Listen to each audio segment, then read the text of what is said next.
Selamat datang kembali di Aaron Entertainment. Selamat datang kembali di The Golden Cross Playlist. Seperti biasa hari ini kita akan melanjutkan review saham part yang ke-159. Namun sebelumnya, bagi teman-teman yang mungkin belum subscribe channel YouTube ini, sekali lagi jangan lupa tekan tombol subscribe, nyalakan lonceng notifikasinya agar teman-teman tidak pernah ketinggalan informasi-informasi terbaru dari channel ini. Di part yang ke-159 hari ini kita akan mereview 7 saham, di mana adalah saham KRAS, PTBA, Adaro, Adi, Waskita, Wika, dan saham Antam. Namun sebelum kita memulai 7 saham tersebut, maka kita melihat pergerakan dari indeks harga saham gabungan kita atau IHSG. Di mana pada perdagangan hari ini IHSG ditutup naik 0,73% dan berhasil closing di 6151.73. Kalau teman-teman perhatikan di sini, dia masih terus mengikuti garis yang sudah kita gambar itu berwarna merah, dia masih terus merangkak naik ya. Ini gambar kita sudah buat beberapa hari lalu dan skenario-nya dia masih belum jebol di garis putus-putus ini, sehingga sebenarnya masih sangat aman. Tetapi karena di kotak biru ini belum berhasil dilewati, maka itu sudah menjadi satu sinyal bahwa memang cukup berat melewati resistnya di level, kalau teman-teman perhatikan, di 6158 sampai dengan 6191 ini kalau tidak ada perubahan. Kalau kita perpanjang lagi dia punya barnya, kita ganti jadi 300 biar lebih panjang.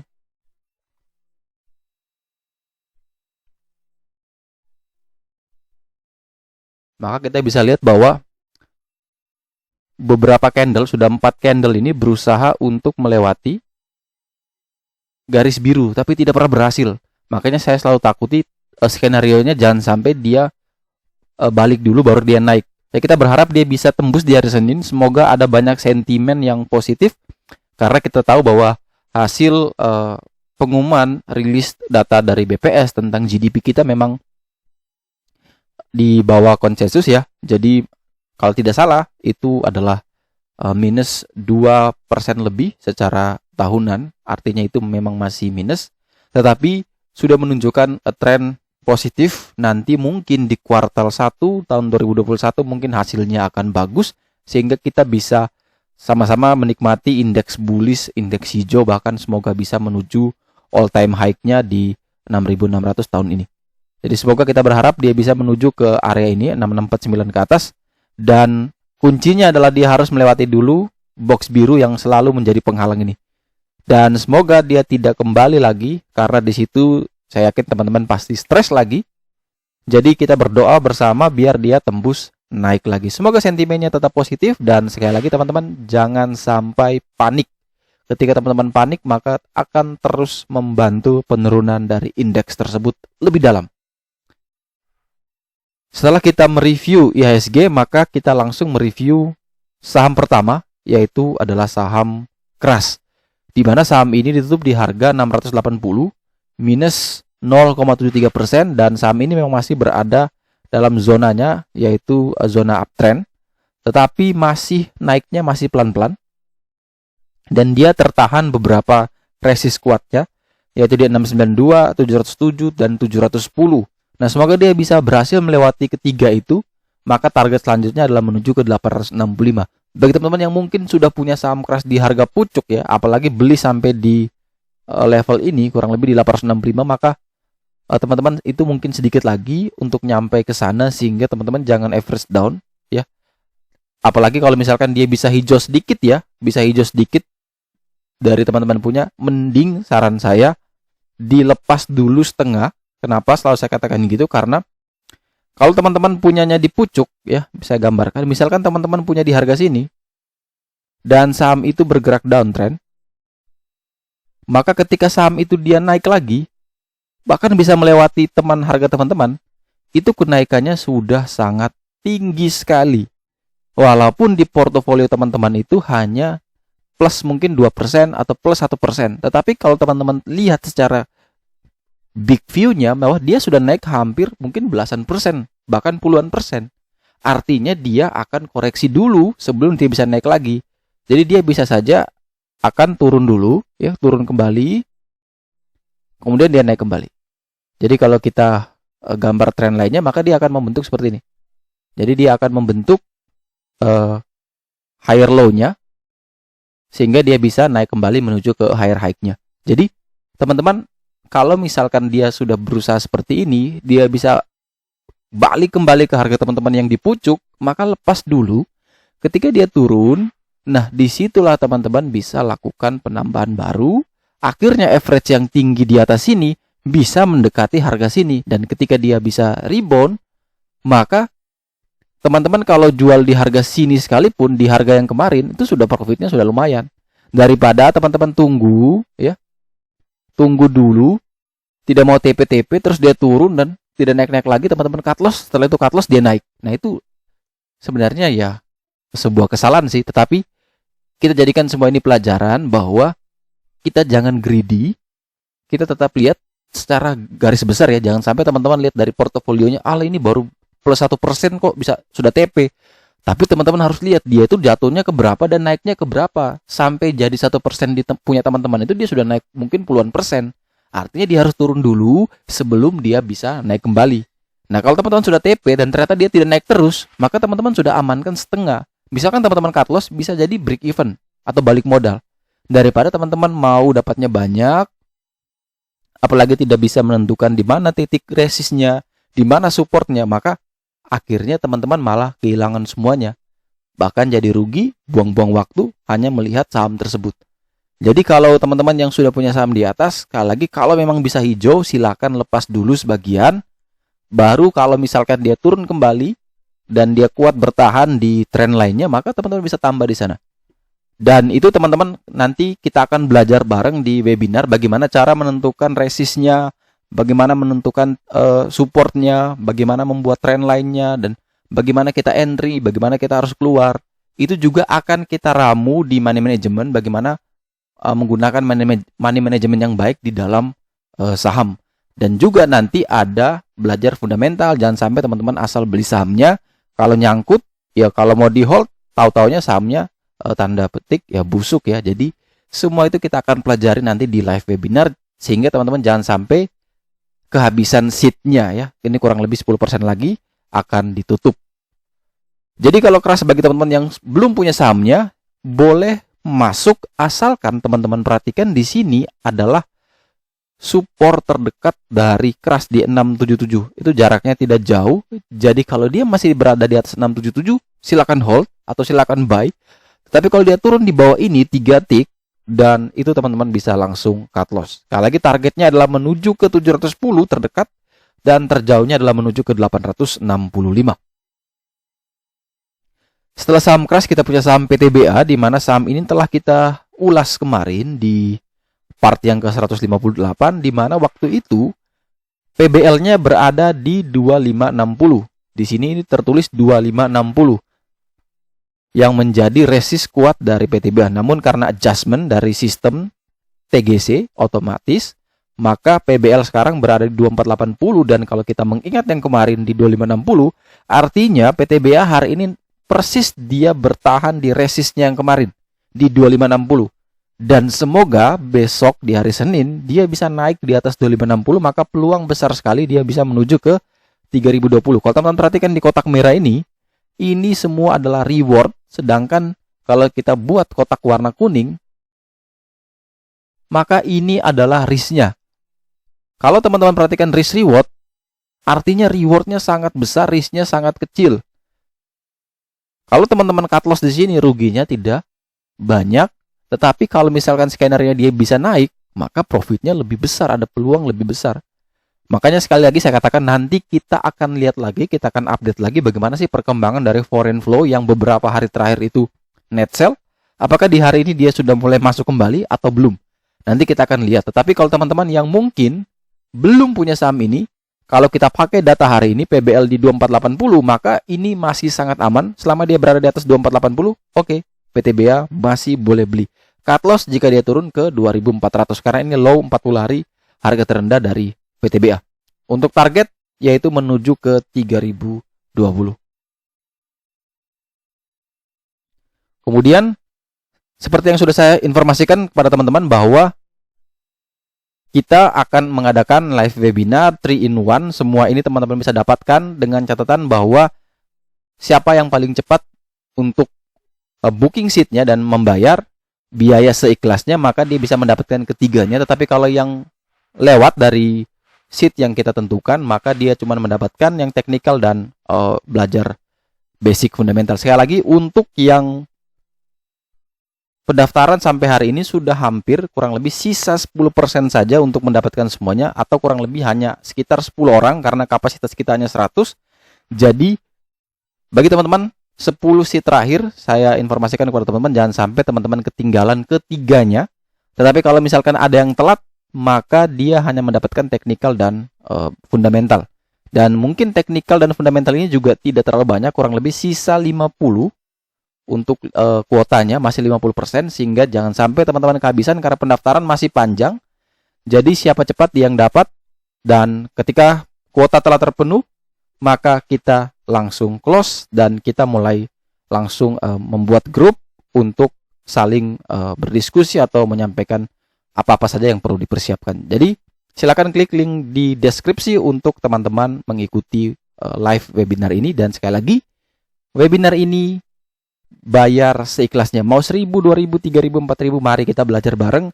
Saya tidak terlalu banyak meminta dari teman-teman. Yang penting yang teman-teman kasih itu saya bisa bantu bayar para pemateri ini, dan tentunya kita akan bayar Zoom ya, biar lancar untuk acara kita.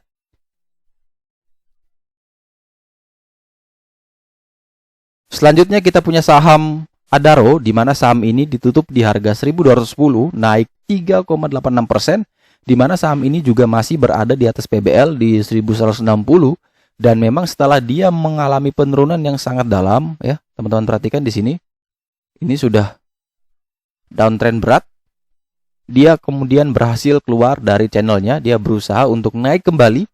Dan itu sekali lagi teman-teman, kalau kita gambarkan di sini, ini adalah di warna kuning itu adalah risk-nya, sedangkan reward saya gambarkan dengan warna merah. Itu sangat besar.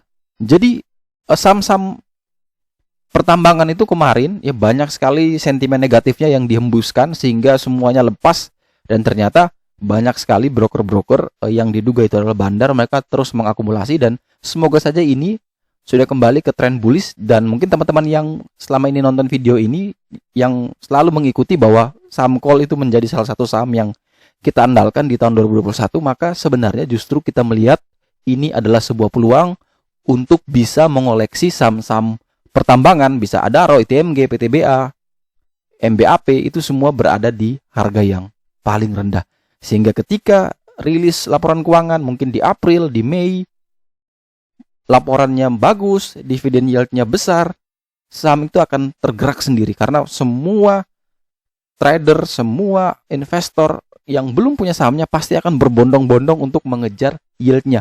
Padahal kita sudah akumulasi dari harga bawah. Disitulah ketika semua orang itu baru melihat saham ini, kita taking profit. Jadi di saat saham itu tidak pernah dilirik orang lagi atau sudah dilupakan orang, maka itu sebenarnya kesempatan untuk kita cicil perlahan-lahan. Cicil terus sampai ada sentimen yang bisa mengangkat dan semua orang sudah tertuju matanya ke sini, ke Adaro, ke PTBA, ke ITMG. Maka itulah momentum kita untuk melakukan taking profit. Jadi kalau kata Warren Buffett, belilah ketika orang lain takut dan juallah ketika orang lain rakus. Itu harus teman-teman bisa terus ingat. Jangan sampai teman-teman berada di level yang sama seperti kebanyakan, yaitu ketika sentimennya bagus semuanya berbondong-bondong, akhirnya nyangkut bareng-bareng. Ya jangan sampai seperti itu. Walaupun lama tetapi kita tetap selamat ya. Pelan-pelan, tetap sabar, walaupun lelet, walaupun lemot, contohnya ada KLBF. Yang penting kita selamat dulu, apalagi kalau misalkan kita masih baru di pasar modal. Kalau orang yang sudah bertahun-tahun, sudah belasan tahun, yang sudah punya jam terbang tinggi, apalagi dia juga ada salah satu orang profesional trader yang kerjaannya memang trading setiap hari, itu beda. Caranya beda dengan kita yang baru masuk. Jadi teman-teman jangan samakan, oh mereka tuh kan bisa juga. Sehari bisa trading cepat, bisa. Itu mereka, karena mereka sudah punya pengalaman, mereka sudah punya ilmu, mereka tahu kapan harus masuk, kapan harus stop, kapan harus average down, ya kapan harus average up. Itu mereka semua sudah punya cara, sudah punya teknik. Nah, kita ini belum tahu apa-apa. Mungkin nama emiten saja tidak tahu, kode emiten saja baru hafal beberapa. Sudah mau coba-coba untuk cepat dapat profit dari market. Itu adalah mindset yang salah.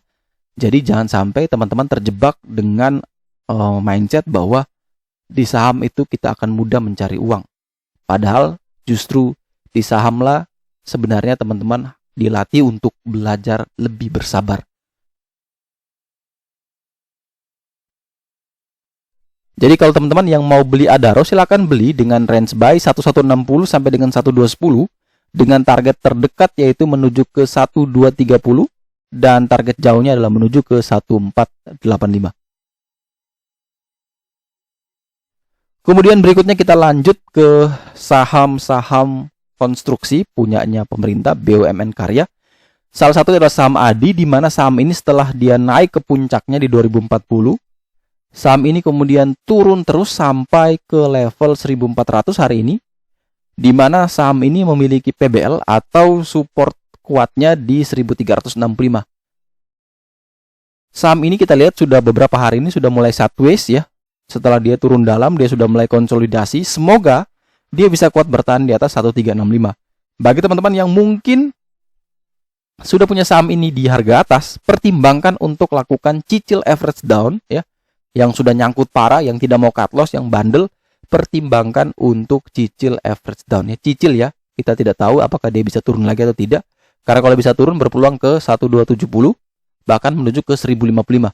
Jadi kita cicil buy dulu. Kalau memang dia kuat sideways, maka dia bisa ada technical rebound di sini. Kemudian kalau teman-teman yang mungkin belum punya saham ini, silakan buy 1365 sampai dengan 1400, cut loss jika dia turun di 1350 atau 1345 dengan target terdekat menuju ke 1435 dan target jauh adalah kembali menuju ke 2040. Kemudian berikutnya kita punya saham WSKT, di mana saham ini juga setelah turun sangat dalam. Kalau teman-teman perhatikan, penurunannya cukup dalam. Namun setelah itu dia bisa kuat bertahan di 1375 yang menjadi PBL atau super kuatnya. Dan hari ini berhasil closing di 1440 atau naik 2,49%. Bagi teman-teman yang ingin membeli saham ini selama dia berada di atas 1375, maka saham WSKT masih boleh beli. Silakan buy dengan range 1375 sampai dengan 1440 dengan target kenaikan menuju ke 1499 dan target jauh menuju ke 2080. Cut loss jika dia turun di bawah 1375 silakan pasang di 1320 sampai dengan 1332. Itu sebagai level untuk stop loss. Tetapi kalau teman-teman yang nyangkut di pucuk, dan sekali lagi emiten-emiten konstruksi juga menjadi andalan kita di tahun 2021, maka menurut saya ini adalah peluang momentum untuk terus menambah harga saham waskita selagi dia masih rendah. Karena prospeknya masih bagus, pembangunan masih terus berlanjut, dan BUMN Karya sangat diuntungkan, apalagi kalau misalkan lembaga investasi kita yang dikenal dengan INA atau yang kita tahu adalah SWF, itu benar-benar beroperasi, maka perusahaan-perusahaan konstruksi yang kemarinnya memiliki masalah likuiditas, mereka akan dengan mudah mendapatkan dengan mendivestasi karena sudah siap, investor-investornya sudah ada, tinggal mereka menjual, mendivestasi, mereka dapat cash kembali dan mereka segera untuk mengejar proyek-proyek yang sudah mereka dapatkan atau bahkan menambah proyek baru. Karena sekali lagi saya sudah katakan bahwa rata-rata perusahaan konstruksi di Indonesia, apalagi punyanya BUMN Karya, itu rata-rata proyeknya ada turnkey, di mana proyek itu kita kerja dulu ya, bayar pakai uang kita dulu, selesaikan dulu, ketika hasilnya sudah ada baru kita minta pembayaran dari yang ngasih kontrak ke kita. Jadi bayarnya belakangan, tapi kita harus butuh dana besar di awal untuk mengerjakan tersebut. Sehingga memang perusahaan-perusahaan ini punya likuiditas yang sangat-sangat bermasalah. Makanya mereka butuh pertama pinjaman baru dari perbankan, menerbitkan obligasi, atau mereka bisa melakukan divestasi aset, atau bahkan mereka bisa menambah right issue ya.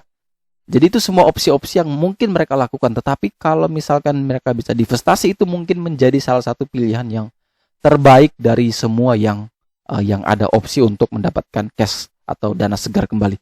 Jadi kalau itu berhasil, maka perusahaan-perusahaan ini akan bisa terus mendapatkan kontrak baru tanpa harus menambah beban bunga lagi yang akan membuat bottom line-nya atau laba bersihnya mereka ambruk. Jadi sekali lagi waskita prospek sampai akhir 2021 menurut saya dan The Golden Cross masih sangat menarik bahkan sampai 2024.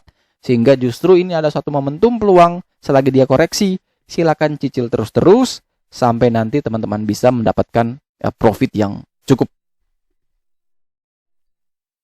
Kemudian berikutnya kita punya saham konstruksi terakhir yaitu saham Wika, di mana saham ini juga sama kompak serentak mereka bertiga hari ini naik di 2,11% di harga 1935, di mana dia memiliki PBL di 1605 dan memang kalau kita lihat dibandingkan kedua saham tadi, Wika ini masih lebih tinggi dengan jarak PBL-nya sehingga masih belum aman ketimbang kedua tadi. Dari dua tadi waskita dan Adi justru waskita masih menarik dan Adi juga masih dekat dengan support kuat, sedangkan Wika berada di tengah-tengah dan dia punya support terdekat itu di 1914, di mana itu adalah support untuk middle trend line. Sehingga selama dia berada di atas 1914 memang masih aman, walaupun support-support seperti trend line middle trend line ini masih tidak sekuat support-support yang berada di PBL atau di PBH. Sehingga kalau teman-teman yang mau beli konstruksi, saya lebih rekomendasikan untuk pilih Adi atau waskita. Tapi kalau teman-teman yang mau nekat beli Wika, silakan, itu uang teman-teman, itu hak teman-teman. Saya tidak punya hak untuk melarang atau memaksa teman-teman beli atau jual. Semua menjadi tanggung jawab teman-teman. Silakan dengan range buy di atas 1914 sampai dengan 1935. Cut loss jika dia turun ke 1900 dan TP di harga 2000 untuk TP1 dan TP2 di 2450. Kemudian saham terakhir yang akan kita review adalah salah satu saham fenomenal, yaitu saham ANTM atau kita kenal dengan Antam, di mana saham ini naik 10,83% hari ini di harga 2660. Kalau teman-teman selalu ikuti video saya dari sebelum-sebelumnya, dari sebelum Antam naik sampai 3400, kita selalu mengatakan bahwa resist paling kuat dari Antam itu berada di 2670. Itu selalu menjadi resist paling kuat dan dia gagal sekali untuk tembus. Namun pada momentumnya dia bisa melewati itu dan dia naik terus sampai ke 3450. Nah, ini kita coba gambar lagi. Tadi saya sudah gambar. Kita langsung buka ke Antam.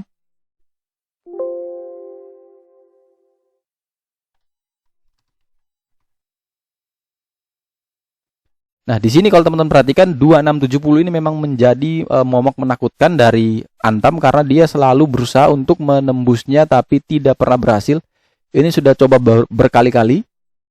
Selalu coba berkali-kali namun tidak pernah gagal. Tidak pernah berhasil. Namun dia waktu itu, ya kita kalau teman-teman ikuti video saya, dia akhirnya bisa untuk naik dan melewati 2670. Ini ketika dia coba 1, 2, 3 dan berhasil tembus, dia langsung naik terus sampai ke level yang di 3450, 3440. Jadi ini dia kembali turun, nguji, naik kembali, turun lagi, jebol di bawah 2530. Dan dia berhasil naik tipis di atas 2530, gagal lagi, dan hari ini dia berhasil naik di atas 2530. Kalau teman-teman yang selalu ikuti yang review Antam sebelumnya, buy on breakout ketika dia melewati 2530, harusnya teman-teman bisa dapat profit hari ini.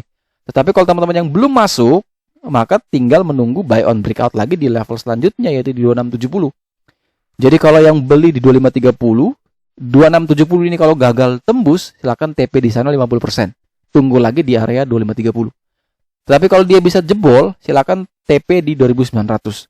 Tapi kalau teman-teman yang belum masuk, ya, maka di sini silakan buy on breakout di atas 2670. Ketika dia break di atas 2670, silakan buy dengan target ke 2900. Dan ingat cut loss-nya ketika teman-teman yang beli di 2660 atau 2670, cut loss jika dia turun ke 2600. Jadi harus cut loss ketat karena saham ini volatile sekali. Tadi pagi dia sempat turun minus, langsung bisa naik ke 2660. Artinya memang volatile, sehingga teman-teman harus benar-benar disiplin. Jangan sampai ketika dia turun terus. Dan teman-teman lupa untuk batasi stop loss. Oke, setelah kita lihat saham Antam, maka kita akan lanjut, kita lihat update dari saham BBRI, di mana hari ini menarik sekali karena dia kembali masuk net buy asing di 90 miliar ya hari ini, cukup besar sekali. Dan sudah 3 hari berturut-turut setelah dia guyur, dia berhasil akumulasi kembali ya. Kita berharap dia masih bisa naik dan mampu menopang indeks kita untuk menuju resist yang paling kuat di dekat itu di level 6171 kalau tidak salah. Semoga dia bisa tembus dan naik ke atas 6200 sehingga mampu menuju ke all time high. Kemudian kita lihat berikutnya adalah saham PTBA. Kita update lagi untuk PTBA, di mana PTBA setelah kemarin dia belinya banyak 35 miliar, hari ini dia kembali net sell lagi di 19 miliar. Ya semoga masih terus akumulasi, karena secara 1 bulanan kalau kita lihat memang lebih banyak akumulasinya, dan semoga saham PTBA ketika waktunya tiba memberikan hasil yang bagus, laporan keuangan bagus, dividen yieldnya besar, sehingga teman-teman yang sudah cicil terus bisa mendapatkan manfaatnya baik capital gain. Kalau mau hold silakan dapat dividen. Tapi sekali lagi hati-hati karena banyak sekali orang yang akan mengejar dividennya. Maka ketika setelah date saham itu akan amblas, bisa ARB berkali-kali sampai minimal teman-teman yang tadinya sudah mungkin plus 20% bisa jadi break even. Tapi untungnya teman-teman bisa dapat dividen. Jadi pertimbangan sendiri mau cari capital gain-nya atau mencari dividennya bebas. Yang penting teman-teman tahu apa yang harus teman-teman lakukan.